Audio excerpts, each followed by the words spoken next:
Assalamualaikum warahmatullahi wabarakatuh. Selamat pagi Pak Susanto dan juga teman-teman semua. Pada kesempatan kali ini, kami dari kelompok 3 akan mempresentasikan mengenai teori produksi dan juga estimasi. Sebelumnya, perkenalkan juga terlebih dahulu kami anggota kelompok 3, yaitu Angelina Pasongli, Irin Nur Latifah, Muhammad Rafli, dan juga saya sendiri, Rafael Deus. Nah, jadi sebelum kita membahas lebih dalam tentang teori produksi dan juga estimasi, kita harus terlebih dahulu mengenal apa itu organisasi produksi. Jadi, perusahaan merupakan organisasi yang mengkombinasikan dan mengorganisasikan sumber daya. Dalam hal ini bisa jadi tenaga kerja, modal, tanah, ataupun bahan mentah dengan tujuan memproduksi barang dan juga jasa untuk dijual. Nah, jadi produksi ini merujuk pada transformasi ataupun perubahan bentuk dari berbagai input berupa sumber daya menjadi output berupa barang ataupun jasa.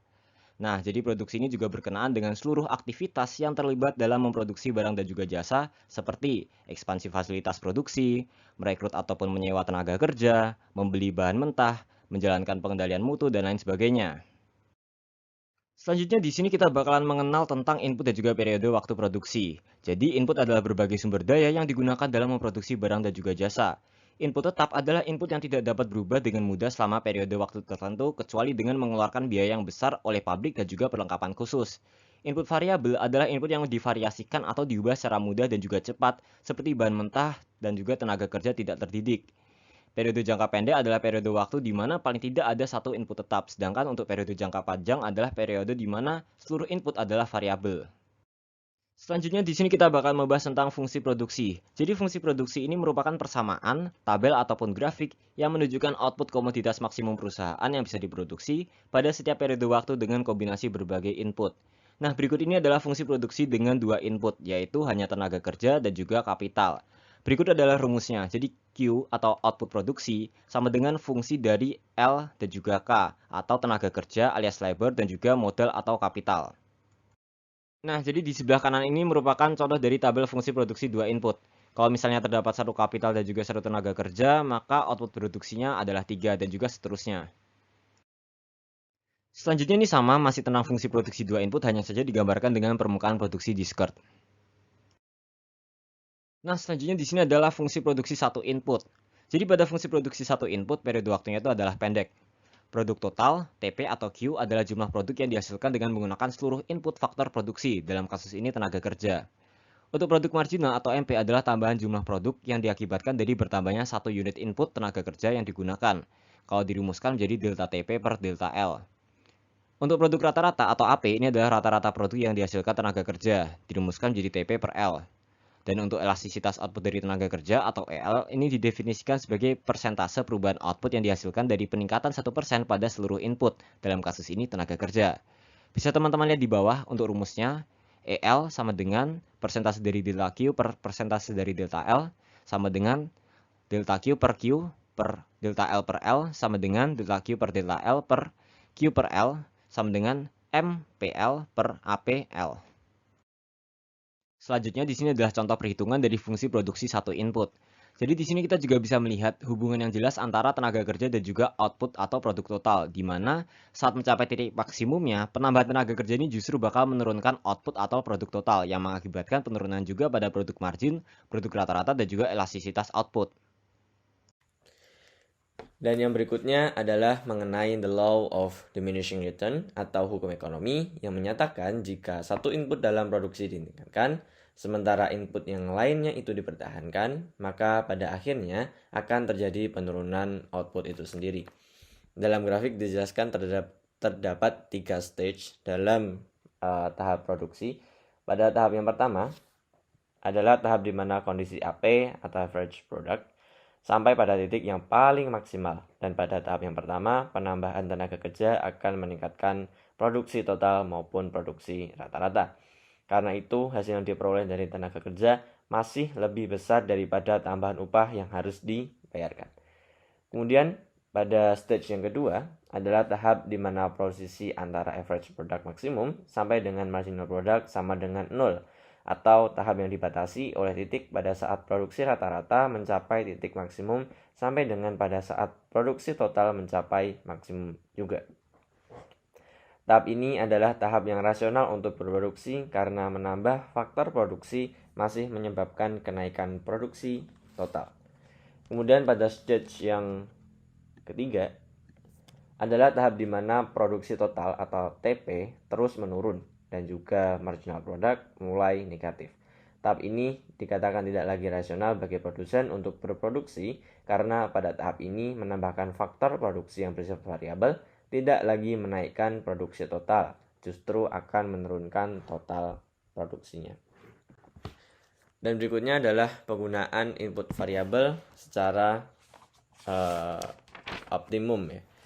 Perusahaan sementara harus menambahkan selalu input variabelnya dan juga perusahaan itu akan merugi dengan menambah unit input apabila tambahan penerimaan yang akan dihasilkan itu lebih kecil daripada tambahan biaya yang dikeluarkan oleh perusahaan tersebut. Kemudian dalam penggunaan input variable secara optimum dikenal dengan marginal revenue product atau produk pendapatan marginal adalah tambahan penerimaan yang akan dihasilkan oleh perusahaan dengan menggunakan tambahan unit tenaga kerja atau tenaga kerja yang akan ditambah dengan asumsi MRP atau marginal revenue product sama dengan marginal product dikalikan dengan marginal revenue. Kemudian yang kedua adalah marginal resources cost atau biaya marginal sumber daya adalah peningkatan biaya total akibat menambah unit variabel dengan asumsi MRC atau marginal resources cost sama dengan delta TC atau total cost dibagi dengan delta labor. Perusahaan harus terus menambahkan input variable sepanjang MRC atau marginal revenue cost itu lebih besar daripada marginal revenue product. Sampai dengan pada tahap marginal revenue cost itu sama dengan marginal revenue product. Kemudian dalam fungsi produksi dikenal dengan dua input variabel. Yang pertama ada isoquant, yang kemudian ada juga isocost. Isoquant adalah kurva yang menunjukkan berbagai macam kombinasi dua input variabel secara efisien yang menghasilkan jumlah output yang sama. Kemudian isocost adalah kurva yang mengabarkan berbagai kombinasi penggunaan dua macam faktor produksi yang memerlukan biaya yang sama. Oke, materi selanjutnya yaitu isoquant produksi. Isoquant menggambarkan berbagai kombinasi dari dua input, misalnya ada tenaga kerja dan juga modal yang bisa digunakan oleh perusahaan untuk berproduksi pada tingkat output tertentu. Pada isoquant yang tinggi itu menunjukkan output yang lebih besar, sebaliknya isoquant yang rendah menunjukkan output yang lebih kecil. Nah, sebagai contoh pada gambar di sini, yang pertama kita lihat pada gambar pertama ini. Disimbolkan dengan L ini ada tenaga kerja, kemudian K ada modal, dan outputnya itu disimbolkan dengan Q. Kita ambil contoh, kita mau lihat pada output yang 12 ini. Nah, yang pertama itu, 12 Q ini dapat dihasilkan dengan 1 K atau 1 modal dan 3 unit tenaga kerja. Selain itu, 12 ini juga bisa dihasilkan dari 1 unit tenaga kerja dan 4 unit modal. 12K juga bisa dihasilkan lagi dari 1 unit tenaga kerja dan 5 unit modal atau 5K. Kemudian yang terakhir, 12K ini juga bisa dihasilkan dari 6 unit tenaga kerja dan 1 unit dari modal atau K. Nah, jika dimasukkan ke dalam grafik pada gambar kedua ini, 12K ini menempati isoquant yang paling rendah. Nah, hal ini juga yang seperti ini berlaku pada angka-angka di atasnya seperti 28, 36, dan juga 40. Yang penting digarisbawahi di sini itu adalah untuk memproduksi suatu output dalam jumlah yang lebih besar, maka dibutuhkan juga tenaga kerja dalam jumlah besar, dibutuhkan lebih banyak modal, atau mungkin lebih banyak tenaga kerja dan modal. Oke, pada gambar ini kita akan melihat tentang di mana wilayah yang relevan dan bagian yang tidak relevan dari isoquant. Nah, jadi garis mendaki di sini atau garis 0 V1 dan garis 0 Z1 itu membedakan antara bagian isokuan yang relevan dan bagian yang tidak relevan. Nah, bagian yang relevan ini adalah bagian yang memiliki kemiringan negatif, sedangkan yang tidak relevan itu memiliki kemiringan yang positif. Di sini garis 0 P dan 1, garis 0 V1, itu menghubungkan titik-titik dari berbagai isokuan pada saat isokuan ini memiliki kemiringan 0, Nah, ini berarti bahwa pada titik V, pada isokuan yang ke-36 ini, titik V isokuan yang ke-36, jika perusahaan menggunakan tenaga kerja yang lebih banyak, perusahaan juga harus menggunakan lebih banyak modal untuk tetap berada pada isokuan yang sama. Jadi kalau misalkan perusahaan ingin memproduksi dalam jumlah yang banyak, tenaga kerja ini banyak dibutuhkan juga dibarengi dengan modal yang banyak diperlukan juga.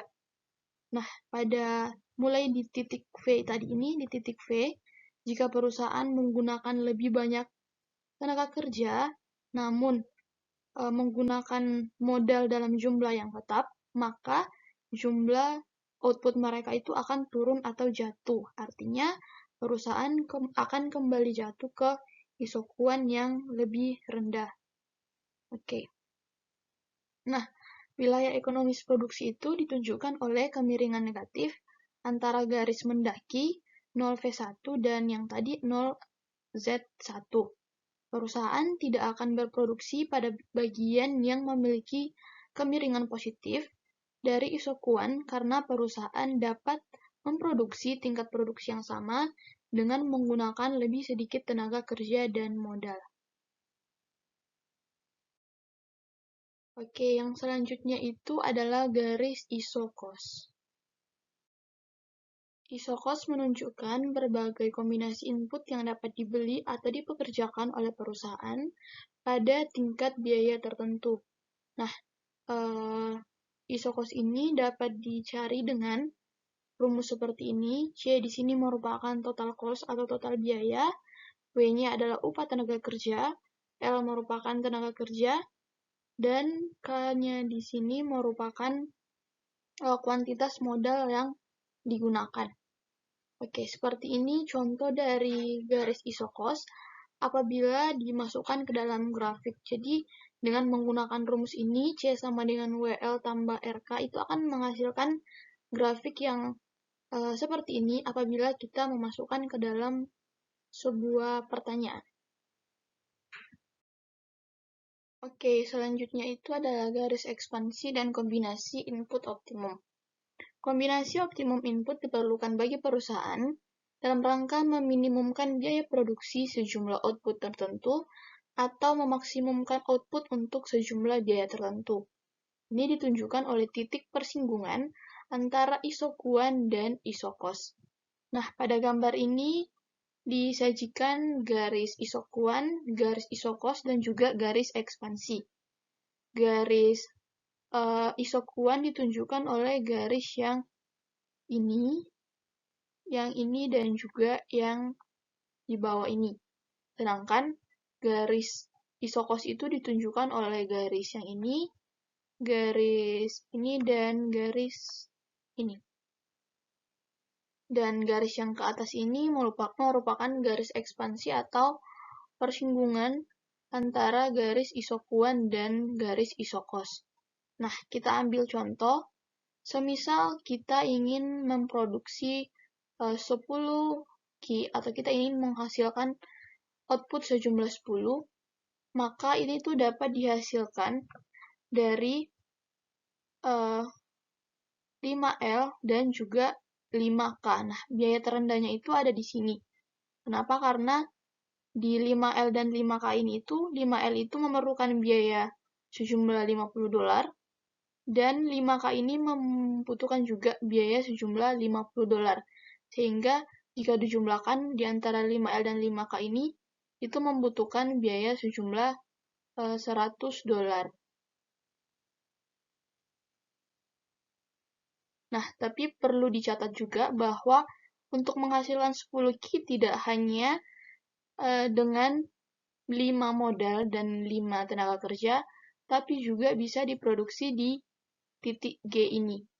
Nah, pada titik G ini, itu berarti membutuhkan 11 modal 11K dan membutuhkan 3 tenaga kerja atau 3L.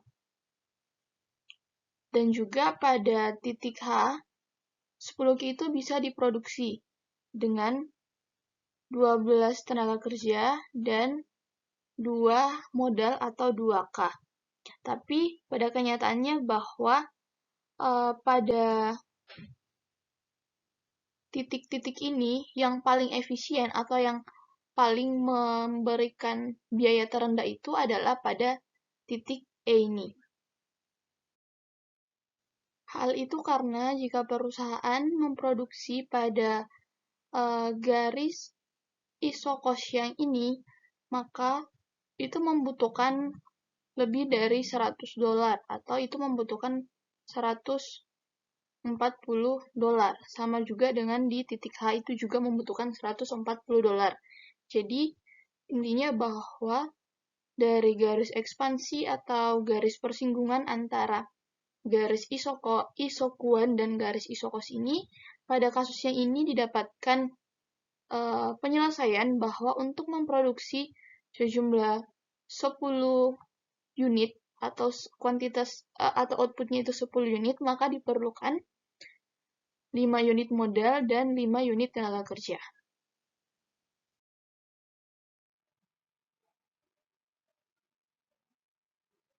Selanjutnya ada skala hasil atau biasa disebut dengan return to scale. Skala hasil ini adalah grafik bagaimana output berubah akibat perubahan tertentu dalam suatu kuantitas semua input yang dipakai dalam produksi. Dan skala hasil ini terbagi menjadi 3. Yang pertama ada skala tetap atau constant return to scale. Ini terjadi jika kuantitas semua input yang digunakan dalam produksi ditingkatkan secara proporsional. Maksudnya di sini adalah kondisi produksi yang digunakan perusahaan seperti modal dan tenaga kerja meningkat pada tingkat yang sama dalam outputnya atau nilai barangnya. Yang kedua, skala hasil meningkat atau increasing return to scale. Ini terjadi jika output meningkat dalam proporsi yang lebih besar. Ini maksudnya ketika output produksi ini meningkat dalam proporsi yang lebih besar dibandingkan dengan peningkatan input. Kemudian yang terakhir ada skala hasil menurun atau decreasing return to scale. Ini terjadi jika output menurun dalam proporsi yang lebih kecil. Ini dikatakan ketika semua variabel produksi dinaikkan dengan persentase tertentu yang menghasilkan peningkatan output yang kurang proporsional.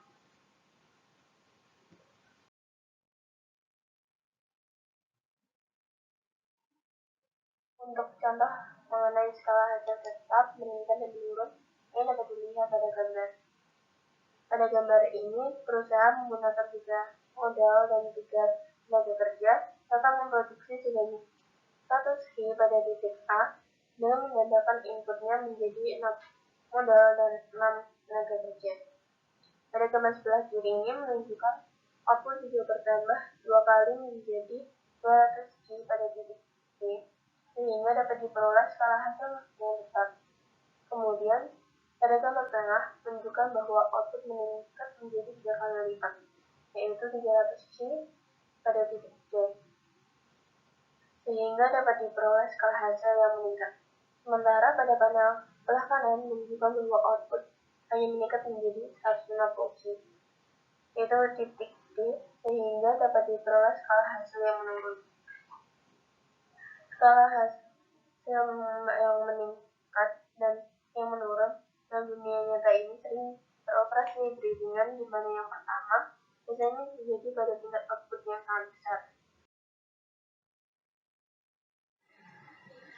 Selanjutnya ada fungsi produksi Cobb-Douglas.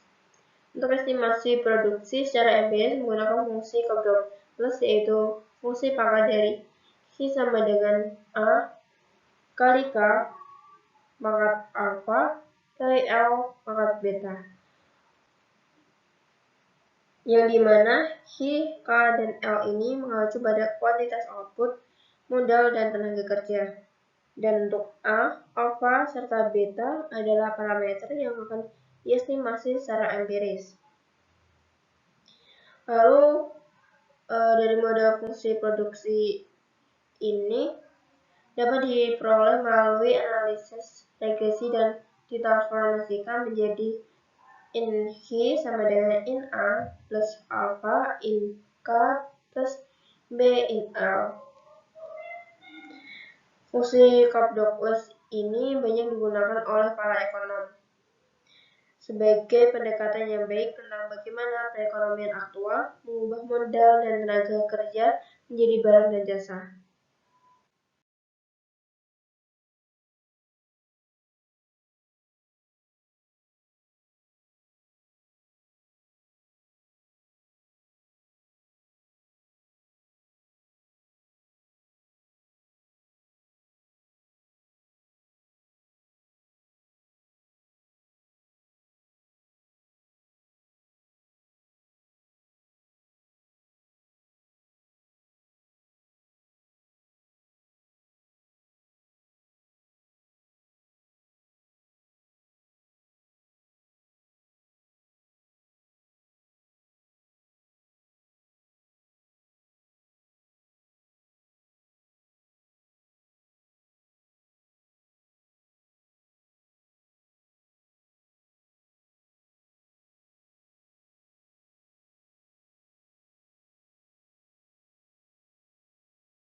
Baik, selanjutnya ada marginal product capital dan marginal product labor.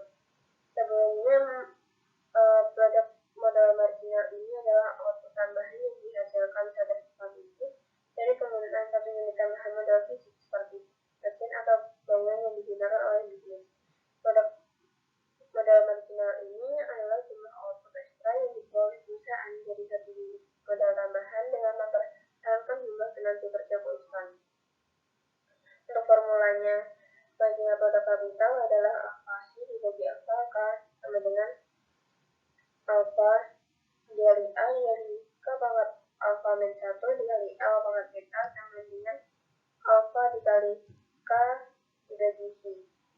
Sedangkan untuk marginal produk labor adalah jumlah output tambahan yang didapat perusahaan dari satu unit tenaga kerja tambahan dengan modal tetapnya. Untuk fungsinya adalah alfa I dibagi alfa L sama dengan beta dikali A dikali A pangkat alfa dikali L pangkat beta min 1 sama dengan beta dikali L dibagi I.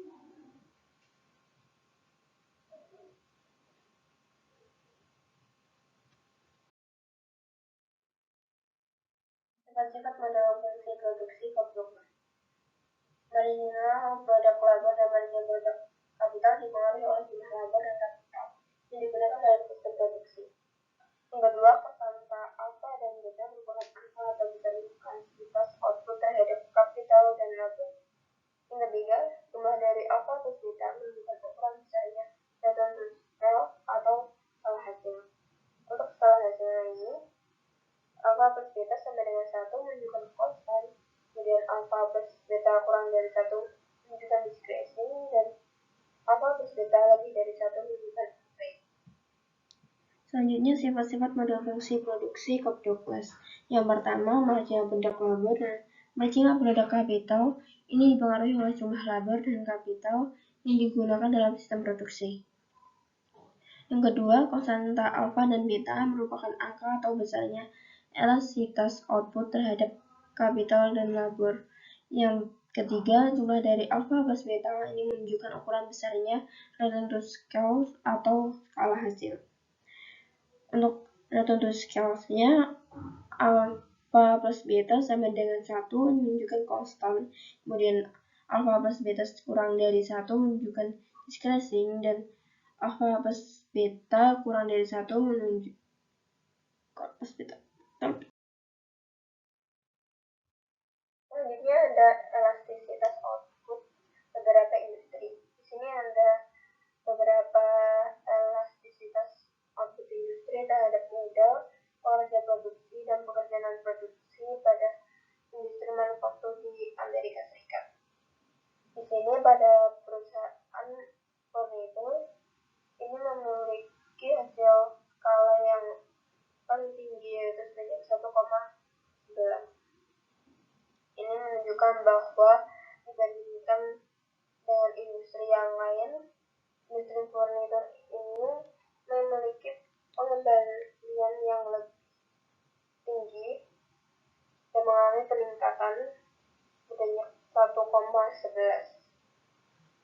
Sedangkan untuk industri minyak bumi ini memiliki pengembalian atau rate of sales-nya kurang dari 1, di mana industri minyak bumi ini mengalami penurunan pengembalian. Selanjutnya ada inovasi produk. Inovasi produk adalah determinan yang penting bagi daya saing perusahaan dalam jangka panjang baik di dalam negeri maupun di luar negeri. Inovasi ini terbagi menjadi dua, yaitu inovasi produk baru, yaitu pengenalan produk baru atau yang telah dikembangkan, dan inovasi proses, yaitu pengenalan proses produksi baru yang telah dikembangkan. Inovasi ini juga dapat dibahas dengan kesatuan. Yang pertama, produk baru ini membutuhkan kesatuan baru yang menunjukkan berbagai kombinasi input untuk memproduksi setiap tingkat output produk baru atau produk hasil pengembangan. Yang kedua, menggambarkan tingkat output dapat diproduksi dengan lebih sedikit input dibandingkan inovasi sebelumnya.